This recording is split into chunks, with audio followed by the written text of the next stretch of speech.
போய் வர மூணு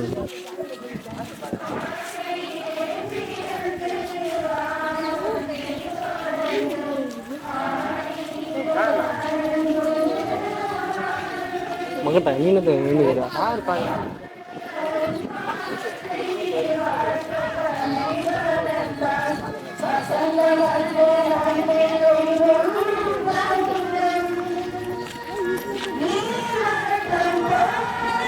அம்மான ரெகுலர் காட்டு செய்து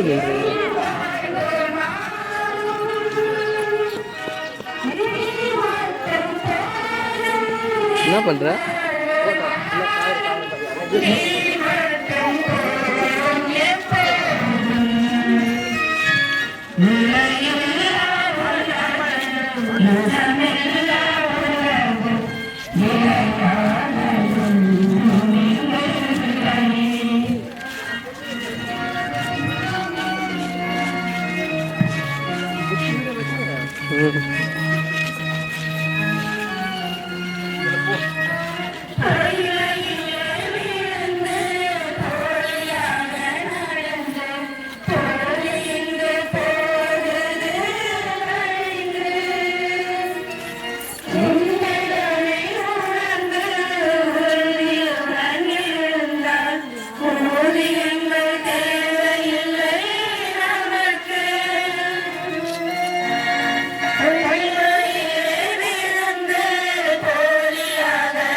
இயேசு தன் அன்பு தாயை சந்திக்கின்றார். திவ்ய இயேசுவே உம்மை ஆராதித்து வணங்கி உமக்கு நன்றி என்று தோற்றம் பண்ணுகின்றோம். ரட்சித்தேன். 4ஆம் நிலை. இயேசு தம் அன்பு தாய் மரியாவை சந்திக்கின்றார். இயேசுவின் சிலுவை பயணம். உலக வரலாற்றில் மனதை நெகிழ செய்யும் ஒரு காட்சி இங்கே அரங்கேறுகிறது. பாசத்தால் பார்த்து கொண்ட கண்கள் இன்று பாரமான சிலுவையை சுமந்து செல்லும் இக்கட்டான நேரத்தில் பார்த்துக் கொள்கின்றன. கப்ரியேல் வானதூதர் முன்னிலையில் நான் ஆண்டவரின் அடிமை என்று இறைவனின் திட்டத்திற்கு ஆம் என்று கூறிய வீரத்தாயும் தனக்கு நேரவிருக்கும் கொடூரமான சாவை பற்றி நன்றாக அறிந்திருந்தும் என் விருப்பம் அல்ல உன் விருப்பப்படி நிறைவேறட்டும் என்று கீழ்ப்படிந்த ஒரு வீரமகனும் இங்கே சந்திக்கின்றனர். ஒருவரின் கண்ணில் முள்முடியில் இருந்து சொட்டும் ரத்தம் நிரம்பி வழிகிறது. இன்னொருவர் கண்ணில் கண்ணீர் வழிந்தோடுகின்றது. இருவரின் கண்களும் என்ன பேசியிருக்கும்? பொறுத்துக்கொள் மகனே, இவை அனைத்தும் கடவுளின் திருவுளம்தான் என அன்னையின் விழிகள் விவரித்திருக்குமோ? தண்ணீரை திராட்சை ரசமாக சொன்ன தாயின் கண்ணீரை பார்த்து, பொறும் தாயே, என் ரத்தத்தையும் ஒரு நாள் மக்கள் குடித்து முடிவில்லா வாழ்வை பெறுவார்கள் என அந்த கண்கள் பேசி இருக்குமோ? எதுவாக இருந்தாலும் சரி, அந்த பாச பார்வையால் ஒருவர் ஒருவருடைய துயரத்தை பகிர்ந்து கொள்கின்றனர். நம் வாழ்வின் பயணத்தில் துன்பங்களையும் துயரங்களையும் பகிர்ந்து கொள்ள உறவுகள் தேடும் சூழல்கள் ஏராளம். பெற்றோர், உற்றார், உறவினர் யாருமின்றி நாம் தனிமையில் வாழ்வை எதிர்கொள்ளும் சூழல் வரதான் செய்கின்றன. என்னை புரிந்து கொள்ள யாருமில்லை என்று நாம் கண்ணீர் வடிக்கதான் செய்கின்றோம். ஒரு சிறிய பாராட்டோ அங்கீகாரமோ கூட கிடைக்காத வேளைகளால் நாம் மனம் வேதனையுற்று அழுகிறோம். அன்றாட வாழ்வின் இயந்திரமான நிகழ்வுகளால் நம் மனம் சலித்து போன நேரங்களில் உடன் பேச உறவு இல்லாமல் தவிக்கின்றோம். நம் குடும்பம், நண்பர்கள், சுற்றத்தாரின் ஏராளமான எதிர்பார்ப்புகள் நம்மை நாமாக வாழ விடாத சூழ்நிலைகளில் நம்மை புரிந்து கொள்ளும் உறவு இல்லையே என்று தவிக்கின்ற சூழல் இருக்கதான் செய்கின்றன. பயணத்திற்கான எதிர்நோக்கு, உறவுக்கான தவிப்பு இத்தனை இருந்தாலும் துயரமான நேரங்களில் ஏதோ ஒரு உறவு நமக்கு தேற்றம், ஆறுதல் தருகின்றன. அந்த உறவை நினைத்து பார்ப்போம். எல்லோரும் இயேசுவை கைவிட்டாலும் அன்னை மரி இயேசுவோடு உடன் பயணித்தார். நம் வாழ்விலும் அன்னை மரியா நம் துயர நேரத்தில் தேற்றி ஆறுதல் கூறி உடன் பயணிக்கின்றார் என்பதை உணர்ந்து நம்பிக்கையோடு பயணிப்போம். ஜெபம்.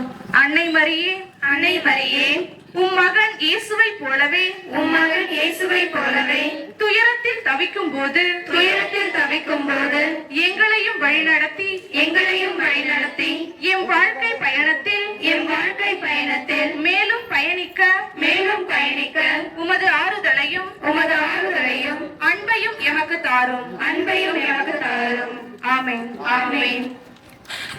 எங்கள் பேரில் தயவாயிரும் சுவாமி, எங்கள் பேரில் தயவாயிரும். மரித்த விசுவாசியுடைய ஆன்மாக்கள் சர்வேசுடைய இரக்கத்தினால் நித்திய சமாதானத்தை பாராக்கிறது. மக்களுடைய கவனத்திற்கு 6ஆம், 7ஆம் மற்றும் 8ஆம் நிலையை பவுல் அன்பியத்தை சார்ந்தவர்கள் வாசிக்கின்றார்கள். வாசிப்பவர்கள் என அறிவு ஒரு மாறன்போடு கேட்டுக்கொள்கின்றேன். அதே சிலுவை சுமந்து செல்பவர்கள்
மறவாதே இன்பம்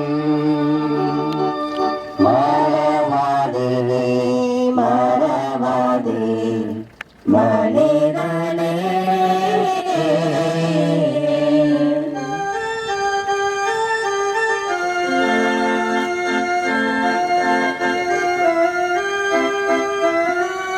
மரணம் வருவதை மனிதன் அறிவானோ மரணம் வருவதை மனிதன் அறிவானோ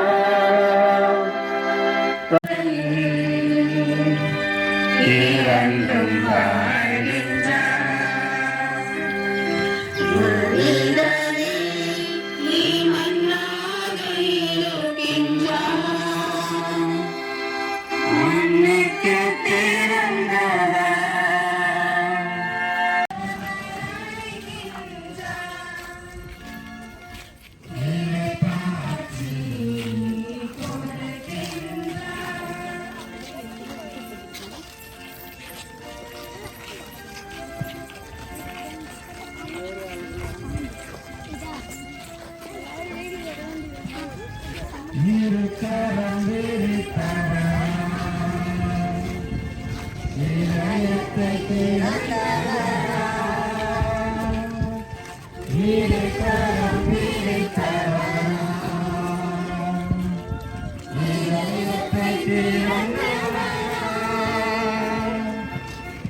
திவ்ய இயேசுவை உம்மை ஆராதித்து வணங்கி உமக்கு நன்றி என்று தோற்றம் பண்ணுகின்றோம். அதே என்றால் உமது அச்சிஷ்ட பாரமான சிலுவையை சுமந்து கொண்டு உலகத்தை மீட்டு ரட்சித்தீர். இயேசுவின் சிலுவை பயணம் ஊன்றுகோலோடு நடந்த முடவர்களை எல்லாம் உந்துதலோடு நடக்க வைக்க இயேசுவுக்கு நடக்க உதவி தேவைப்படுகிறது. சீரேன் ஊரிலிருந்து பாஸ்கா விழாவை கொண்டாடுவதற்காக எருசலேம் வந்த நபர்தான் சீமோன். ஒரு குற்றவாளியுடைய சிலுவையை சுமக்க நேரிடும் என்று கனவிலும் கருதியிருக்க மாட்டார். இயேசுவின் சிலுவையை சுமக்க கட்டாயப்படுத்தப்பட்ட போது அவமானத்தால் கூனி குறுகி இத்தனை பேர் இருக்க தனக்கு ஏன் இந்த இழிநிலை என்ற வருத்தத்தோடு சுமந்திருப்பார். ஆனால் சீமோனுக்கு என்ன ஒரு பாக்கியம்! 3 வருடம் இயேசுவோடு இருந்த சீடர்களுக்கு சிலுவை சுமக்கின்ற பாக்கியம் கிடைக்கவில்லை. இயேசுவால் தொடப்பட்டு நலம் பெற்றவர்களுக்கு அவரின் சிலுவை சுமக்கும் பாக்கியம் கிடைக்கவில்லை. ஆனால் யாரென்றே தெரியாத ஒரு வழிபோக்கனுக்கு கிடைக்கிறது. பாஸ்கா விழாவில் பங்கெடுக்க வந்த சீமோன் உண்மையான புதிய பாஸ்கா நிகழ்வில் பங்கெடுக்கிறார். நம் வாழ்வின் பயணம். நமது வாழ்க்கை பயணத்திலும் நாம் உதவிக்கரம் நீட்டும் பல கரங்களை சந்திக்கிறோம்.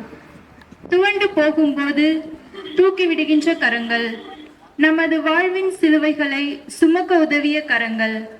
மறக்க வேண்டாம், அவை அனைத்தும் இறைவனால் நமக்காக அனுப்பப்பட்ட உதவிக்கரங்கள் என்பதை என்றுமே நாம் நினைவில் கொள்வோம். நான் தனியாளாக இல்லை, நீ தனியாளாக இல்லை, நாம் யாரும் தனியால் இல்லை. ஏனென்றால் அவர் என்றுமே நம்மோடு நமது வாழ்க்கை பயணத்தில் இருக்கின்றார்.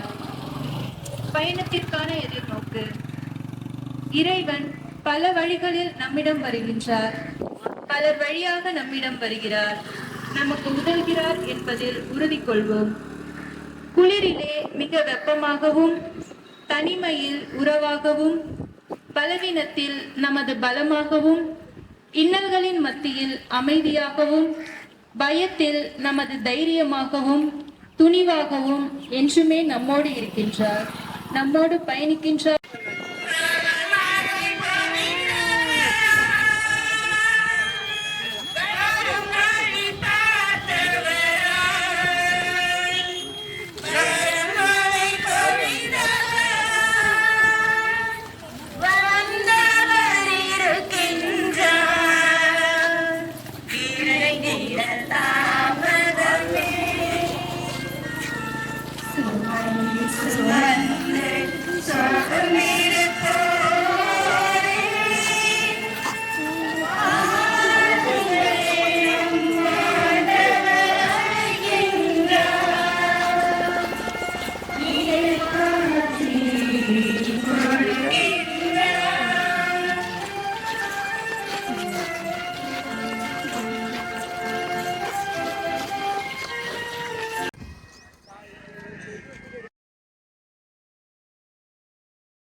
ஆறுதலான வார்த்தைக்காக, பரிவான பார்வைக்காக, அன்பான அரவணைப்பிற்காக எங்கும் இதயங்கள் எண்ணில் அடங்கா உண்டு.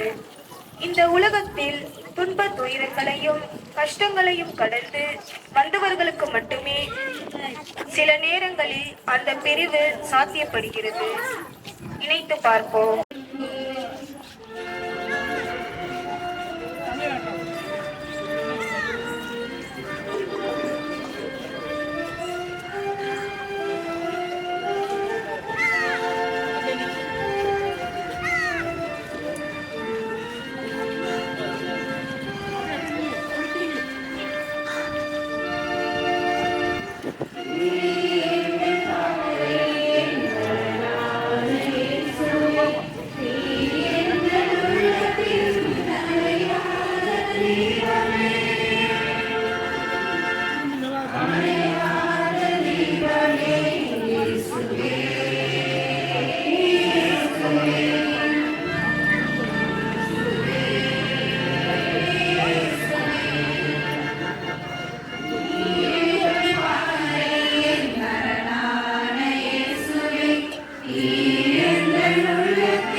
தாங்க முடியாத சுமையான் பாதங்களை இடறி கல்லான், சோர்ந்து நைந்து போன கால்களான். நம் ஆண்டவர் இரண்டாம் முறை கீழே விழுவதால் அவர் பலவீனமானவர் கிடையாது. பாஸ்கா உணவு உண்டதிலிருந்து இப்பொழுது வரை அவருக்கு எந்த ஆகாரமும் கிடையாது. சித்திரவதை மட்டும்தான் அனுபவித்து வருகிறார். எனவே உடல் வலுவிழந்து மண்ணில் இரண்டாம் முறை சாய்கிறார். இரண்டாம் முறை கீழே விழுந்தாலும் கல்வாரி நோக்கி தனது பயணத்தை தொடர மீண்டும் எழுந்து தனது சிலுவையை சுமந்து வீரநடை போடுகிறார். நம் வாழ்வின் பயணம். நாம் நம் வாழ்விலே பலமுறை பாவ சுமையால் விழுந்து கொண்டுதான் இருக்கிறோம். நம் பாவங்களை தூக்கி எரிய சொல்லி நமது ஆண்டவர் பாரச்சுமையோடு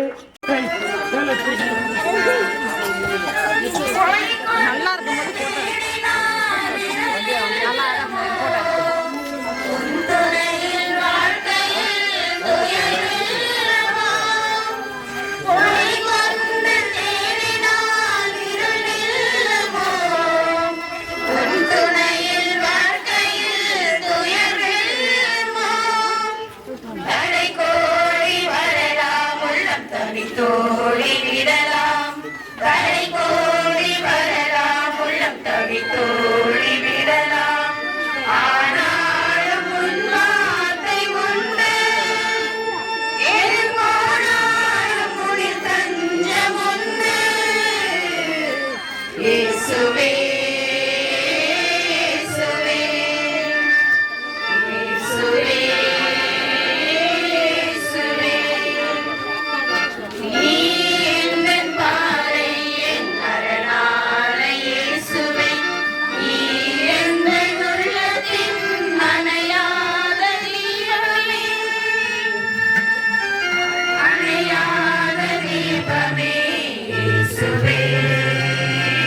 இரவுக்கும் எல்லை ஓர் விடியல் என்றோ முடிவாத வெல்வதும் நன்மை என்றோ தளராது வாழ்வோம் அருள் அணையாது காப்போம் தளராது. இஸ்ரவேல் பெண்களுக்கு இயேசு ஆறுதல் கூறுகிறார். திவ்ய இயேசுவை உம்மை ஆராதித்து வணங்கி மக்கள் அன்றியென்று தோற்றம் பண்ணுகின்றோம்.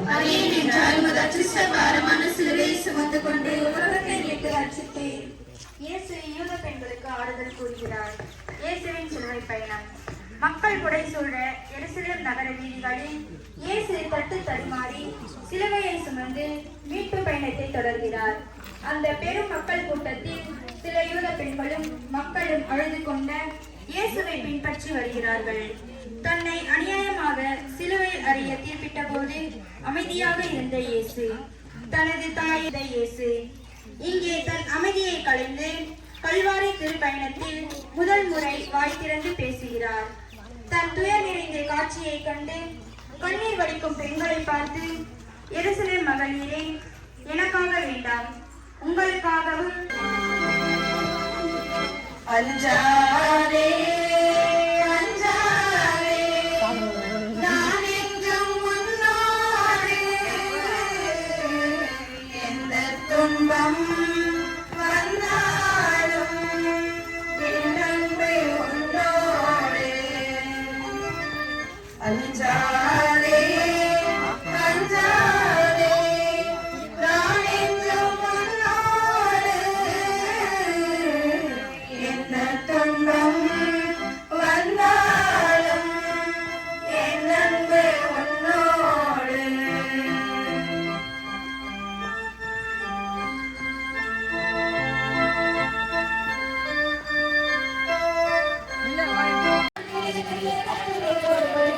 எந்த துன்பம் வந்தாலும் என் அன்பு உன்னோடு. அஞ்சாதே அஞ்சாதே நான் இன்னும் உன்னோடு எந்த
துன்பம் வந்தாலும் என் அன்பு உன்னோடு.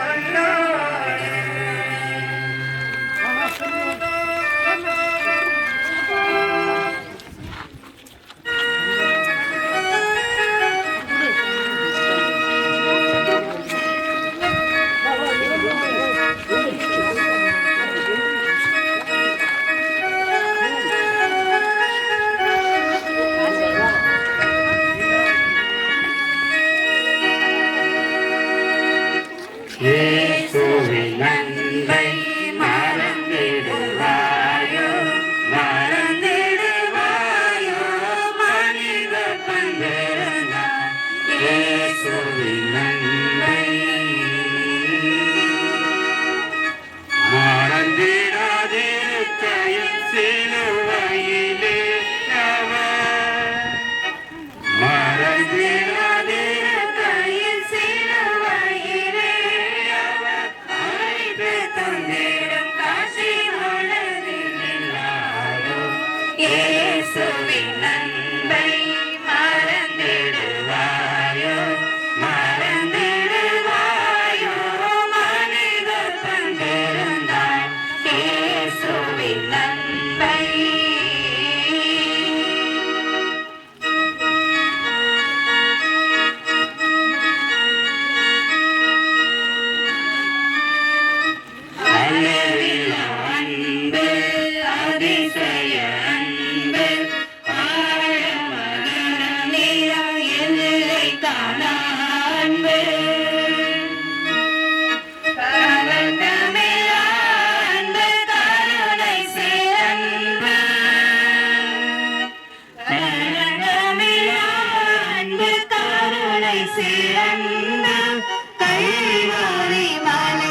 அறிந்தார் இயேசுவின் அன்பை. வெரோனிகா கொடுத்த சிறு புத்துணர்ச்சி. எருசலேம் மகளிர் கொடுத்த அந்த ஆறுதல் அழுகை எல்லாம் இயேசுவை இவ்வளவு தூரம் சிலுவை சுமக்க வைத்தாலும் அடித்து நொறுக்கப்பட்ட உடல் தோள் மீது அழுத்தும் அந்த பாரமான சிலுவை, கல்லும் முள்ளும் நிறைந்த மலைப்பாதை, இவை அனைத்திற்கும் மேலாக மலை உச்சியில் நிகழவிருக்கும் கொடூர மரணம் பற்றிய நினைவு, இவையெல்லாம் சேர்ந்து நம் ஆண்டவரை அழுத்த அவர் சோர்ந்து தரையில் விழுகிறார். வேறொரு மனிதர் என்றால் அந்த இடத்திலேயே இறந்து போயிருப்பார். ஆனால் நம் ஆண்டவர் அந்த நிலையிலும் தந்தையின் திருவுளம் நிறைவேற்ற தட்டு தடுமாறி எழுந்து நடக்கின்றார். நம் வாழ்வின் பயணம். இன்று நம் வாழ்க்கை பயணத்தில் தற்கொலை என்பது சாதாரணமாக நடக்கக்கூடிய நிகழ்வாக மாறிவிட்டது. இளைஞர்களும் சிறு என்று அடுக்கடுக்காய் தோல்விகளை சந்திக்கின்ற வேளையில் இந்த உலகமே எனக்கு எதிராய் உள்ளது, எனில் நாமும் ஒருவராய் இருக்கலாம். பயணத்திற்கான எதிர்நோக்கு.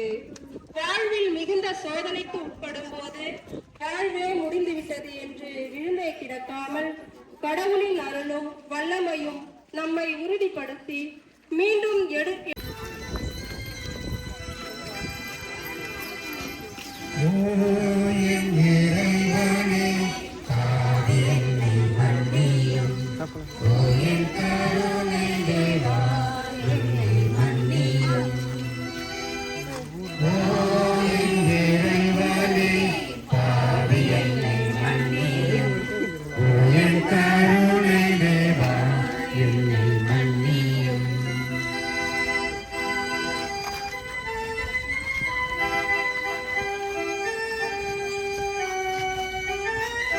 உம்மை மறந்து பாவம் செய்து உம்மை மறந்து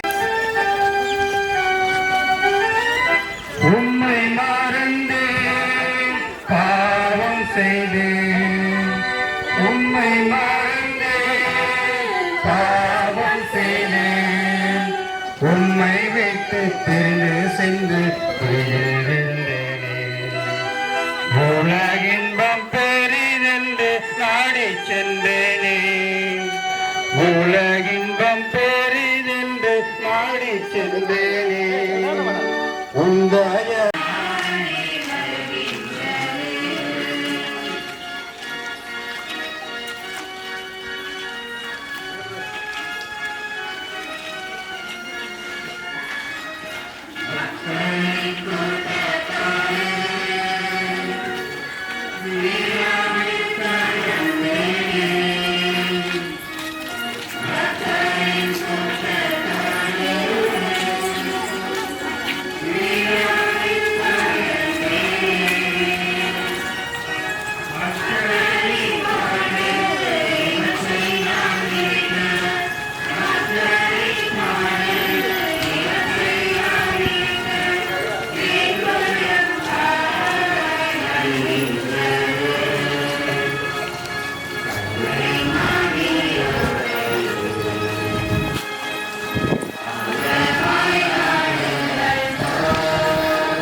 மன்னிக்க முடியுமா?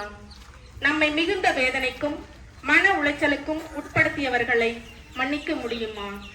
பயணத்திற்கான எதிர்ப்பு நோக்கு நம் வாழ்வில் நமக்கு அவர்களை மன்னிக்க முடியுமா? அனுசரணை இல்லாத, அக்கறை கொள்ளாத நம் கணவனை, மனைவியை மன்னிக்க முடிகிறதா?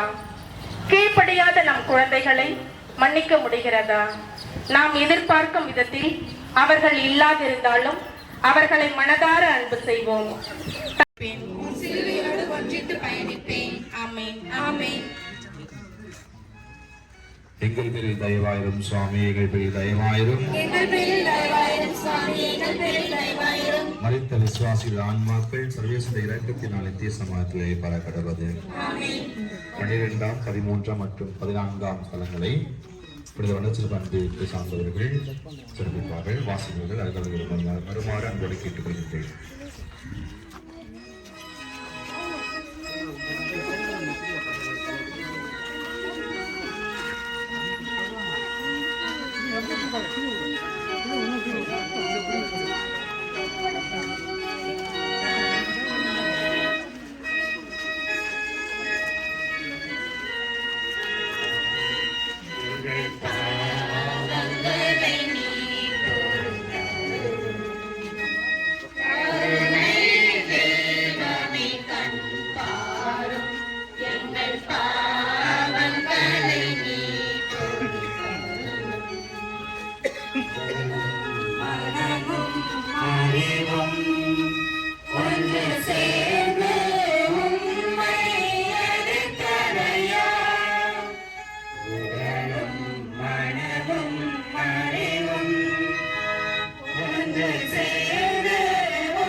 இயேசுவின் சிலுவை பயணம்.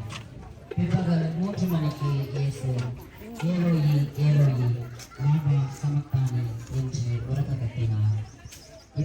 உரக்க கத்திய இயேசு தன் தந்தையின் திருவுளம் நிறைவேற்றி ஆவியை ஒப்படைத்து உயிர் கொடுக்கிறார். தன் வாழ்க்கை முழுவதும் அழகு இயேசு இப்போது இறைவா என்று அழைக்கின்றார். அத்துணை நேரம் அவர் உடலில் பட்ட எல்லா வேதனைகளையும் விட இறைவனால் கைவிடப்பட்டதாக அவர் உணர்ந்த அந்த நிமிடங்களில் தான் கொடிய வேதனை அடைந்திருப்பார். இருப்பினும் தந்தையின் மீதான அன்பினால் உயிரை கையளிக்கின்றார். நம் வாழ்வின் பயணம் நம்மை படைத்த கடவுள் கூட நம்மை கைவிட்டு விட்டார். அதனால்தான் இத்தனை பிம்பங்கள் என் வாழ்வில் என்று நாம் நினைக்கின்றோம். எல்லாம் என் தலைவிதி பின்பற்ற வேண்டும் என்று கடவுள் என்னை படைத்திருக்கின்றார்.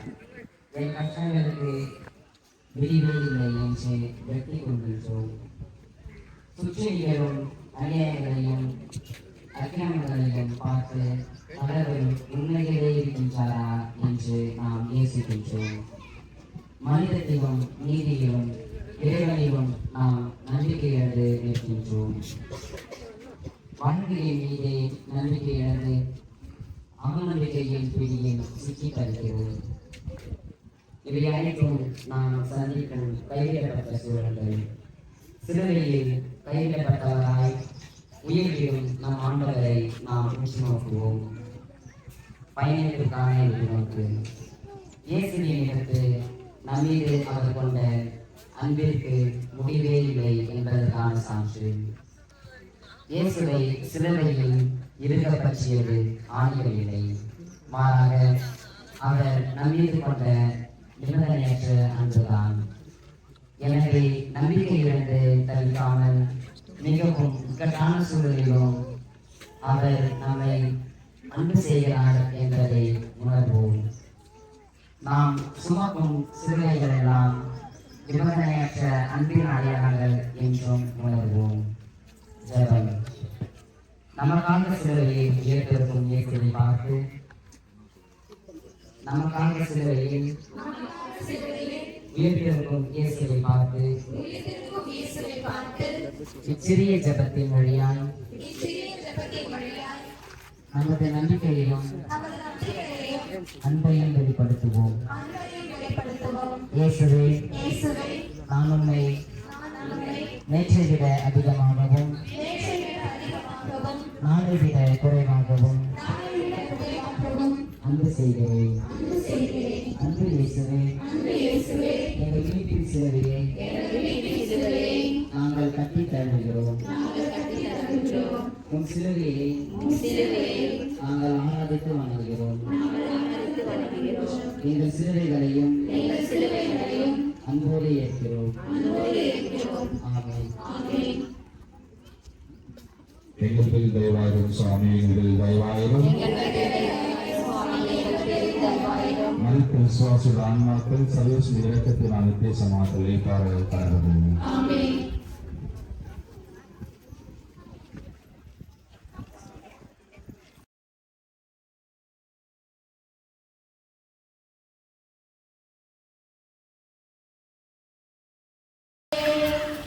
இயேசுவின் பின்னால் நானும் செல்வேன், திரும்பி பார்க்க மாட்டேன், திரும்பி பார்க்க மாட்டேன்.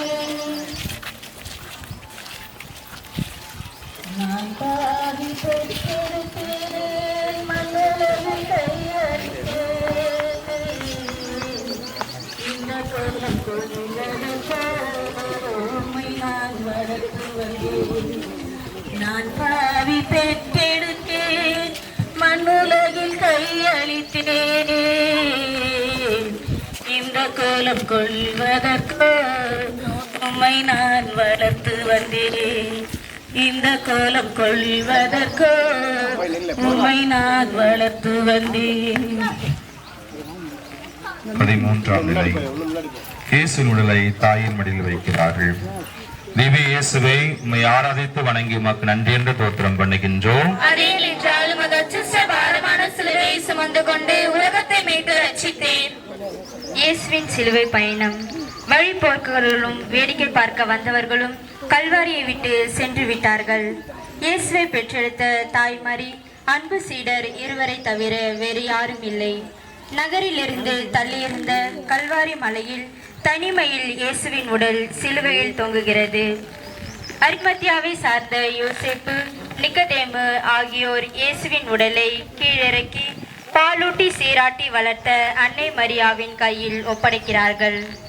இயேசுவை பெற்றெடுத்த முதல் முறை தன் கையில் வாங்கும்போது எவ்வளவு ஆனந்தப்பட்டிருப்பார் அன்னை மரியா. ஆனால் இன்று விவரிக்க இயலாத துக்கத்தில் இறந்த இயேசுவை தன் கையில் ஏந்தும் போது மரியா அனுபவிக்கிறார். இறந்து போன தன் ஆசை மகனின் உடலை கையில் ஏந்தி கண்ணீர் விட்டு கதறி கொண்டிருக்கிறார். பிஞ்சு பாலகனை கட்டி தழுவி சிந்திப்போம். நாம் மிகவும் அன்பு செய்தவர்கள், நமக்கு மிகவும் நெருக்கமானவர்கள்.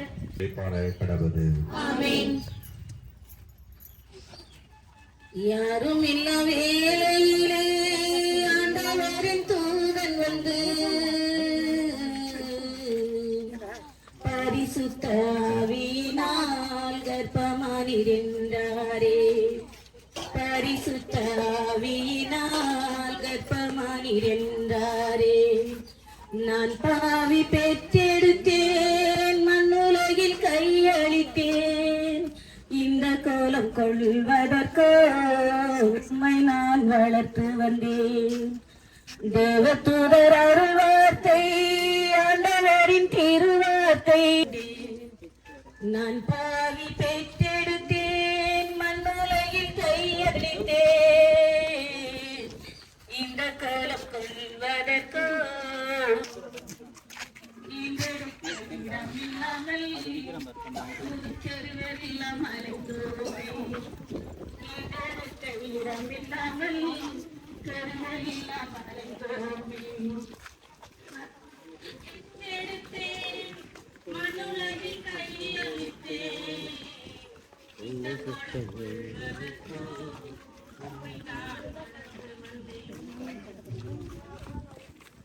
கர்த்தரவர் பிறந்தானே, பாடு பல படுவாரே. பாவிகளை மீட்பார் என்றவர்கள் பாடினாரே, பாவிகளை மீட்பார் என்றவர்கள் பாடினாரே. நான் பாவி பெற்றெடுத்தேன், மண்ணுலகில் கையளித்தேன். இந்த கோலம் கொள்வதற்கோ உம்மை நான் வளர்த்து வந்தேன். உம்மை நான் சுமந்து கொண்டு ஊரெல்லாம் அலைந்து வந்தோம். இன்றெடுக்க இடமெல்லாமல் தெருவெல்லாம் அலைந்தோமே. இன்று கர்த்தர் அவர் பிறந்தாரே, படுபல படுவாரே. பாவிகளை மீட்பார் என்றவர்கள் பாடினாரே, பாவிகளை மீட்பார் என்றவர்கள் பாடினார்கள். திவ்ய இயேசுவை உம்மை ஆராதித்து வணங்கி உமக்கு நன்றி என்று தோற்றம் பகிர்கின்றோம்.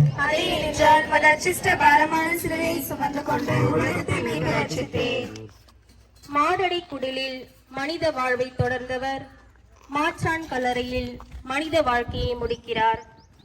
இயேசுவின் போதனைகளால் ஈர்க்கப்பட்டு ஒரு மறைமுக சீடராக வாழ்ந்து வந்த பரிசேயரான அரிமத்தியா ஊரை சேர்ந்த யோசேப்பு இயேசுவின் உடலை கேட்டு பிலாத்துவிடம் செல்கிறார். இயேசு இறந்து விட்டார் என நூற்றுவர் தலைவன் உறுதி செய்ய அவரின் உடல் யோசேப்பிடம் ஒப்படைக்கப்படுகிறது. கல்வனை போல் பல கொடுமைகளுக்கு ஆளாகி இருந்த இயேசு மரியாதையோடு புதிய கல்லறையில் அடக்கம் செய்யப்படுகிறார். இயேசு என்னும் கோதுமை மணி மண்ணில் விழுந்து புதைக்கப்பட்டு விட்டது. அது முளைத்து பல மடங்கு பயனளிக்கும். நம் வாழ்வின் பயணம் நம்முடைய மனதின் காயங்களை, வலிகளை, நமக்கு இழைக்கப்பட்ட அநீதிகளை அடக்கம் செய்வோம். நம் கவலைகளை, பயங்களை, அச்சங்களை, அன்றாட வாழ்வின் போராட்டங்களை அடக்கம் செய்வோம். நம் கோபம், வெறுப்பு, பொறாமை, மன்னியாமை ஆகிய உணர்வுகளையும் எதிர்மறை எண்ணங்களையும் புதைப்போம். நம் குடும்ப உறுப்பினர்கள், நண்பர்கள் மீதான நம் மனத்தாங்கல்களை புரிந்து கொள்ளாமையை, நம் கடின இதயத்தை அடக்கம் செய்வோம். நம் அவமானங்களை, மானக்கேடுகளை, மன உறுத்தல்களை, தாழ்வு மனப்பான்மைகளை அடக்கம் செய்வோம். நம் துக்கங்களை, துயரங்களை, கண்ணீரை அடக்கம் செய்வோம். எண்ணங்களாலும் சொற்களாலும் செயல்களாலும் கடமை தவறியதாலும் நாம் கட்டிக்கொண்ட பாவங்களை அடக்கம் செய்வோம். பயணத்திற்கான எதிர்நோக்கு. இயேசுவின் கல்லறை நமக்கு எதிர்நோக்கினை தருகிறது. கல்லறை எதிர்நோக்கின் அடையாளம், தைரியத்தின், துணிவின் அடையாளம், அன்பின் அடையாளம். இயேசுவின் வாழ்வு கல்லறையில் முடியவில்லை, மாறாக கல்லறையில்தான் மறுவாழ்வு பிறக்கிறது. அதுபோல நம் வாழ்வும் இறப்பினால் முடிவதில்லை, மாறாக வாழ்வு மாறுபடுகிறது என்பதை உணர்ந்து உயிர்த்தெழுதல் எதிர்நோக்கோடு பயணிப்போம். ஜெபம். என் அருமையான இயேசு ஆண்டவரே, என் அருமையான இயேசு ஆண்டவரே, அந்த எதிர்நோக்கு ஒருபோதும் ஏமாற்றம் தராது என்னும் திருத்துதர் பவுலின் வார்த்தைகளை மனதில் இருத்தி நம் வாழ்வின் பயணத்தை எதிர்நோக்கின் திருப்பயணிகளாக பயணிப்போம். எங்கள் பேரில் தயவாயிரும் சுவாமி, எங்கள் பேரில் தயவாயிரும். விசுவாசியுடைய ஆன்மாக்கள் இரக்கத்தினால் நித்திய சமாந்தலை பாராக்கடவது. நம்முடைய திருத்தனுடைய கருத்தில் நிறைவேறவும் அவருடைய உலக சுகத்திற்காகவும் குறிப்பாக கல்லறைகள் அடக்கம் செய்யப்பட்டிருக்கின்ற அனைத்து ஆன்மாக்களுக்கு வேண்டும் என்றும் அவளுக்கு முடிவில்லா வாழ்வை தர வேண்டும் என்றும் கொண்டாடிக் கொள்வோம். இருக்கிற எங்கள் தந்தையை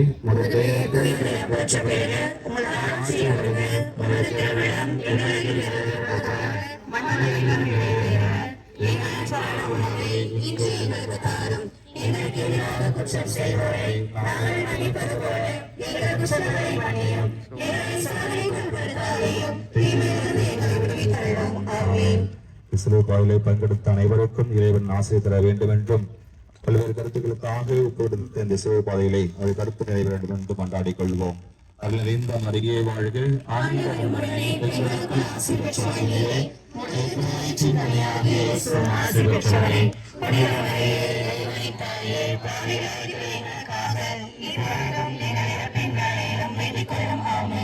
தந்தைக்கும் மகனுக்கும் தூய ஆவியாருக்கும் மாட்சி உண்டாகுக.